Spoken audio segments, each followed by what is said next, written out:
Today we're meeting with Wanda Hefferon, Director of Residential Programs.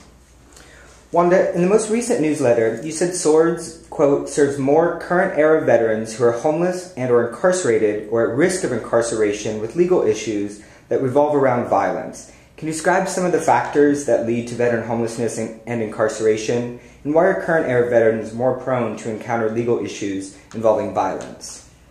I think that one of the fundamental and transitional things that is a problem for current-era veterans is that the decompression time from being ready to kill, if needed, on the battlefield, to coming home and actually living in peaceful times, even though we're still in a war, that decompression services have not been as well fulfilled.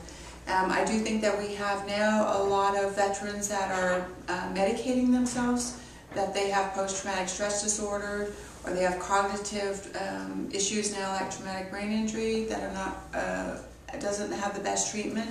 So what you then see is some of the behavior that drug-related and or if they have not the best treatment, that they will act out in violent ways.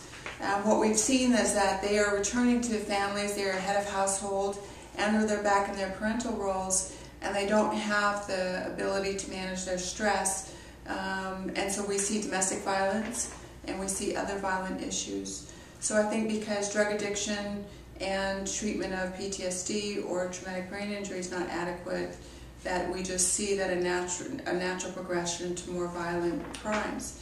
So I think that they are actually have more legal issues because of the domestic violence, and or a lot of the veterans, if they do come under, if they potentially are going to be with the police enforcement of some sort, they more naturally than not try to get away. And so if you try to leave a scene in that circumstances, it's going to end up being a violent charge. You've mentioned the idea of paying it forward in the past. Mm-hmm. As part of SWORD's housing program, clients must participate in volunteer work. How does volunteering help our clients transition from combat to community?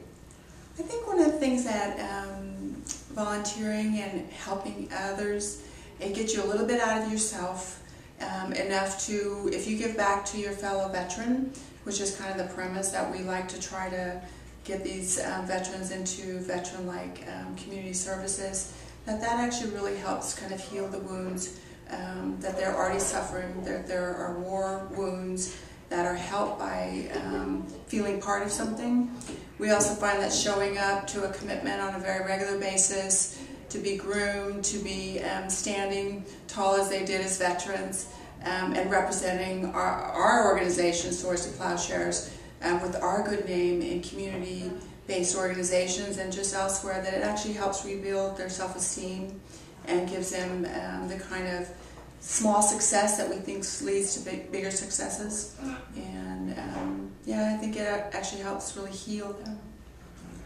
What is the one piece of advice you give most often to our clients? I often will say in one form or another that I want them to think big about what they want to do next. I tell my staff the same thing, that we actually will think big, and what I mean is not just getting a job, but getting a career. Not just getting housing, but getting permanent unsubsidized housing. Being able to be in the place where you could use your GI Bill in order to get housing. Not only just going back to school, but graduating or making the progression to a four-year university. So I think thinking big for yourself and also for us. And basically I pretty much tell almost every veteran that I get a chance to is I'm not asking them something to do that I'm not absolutely sure that they can. That they've stood in honor and that they can do it again. Thank you, Wanda.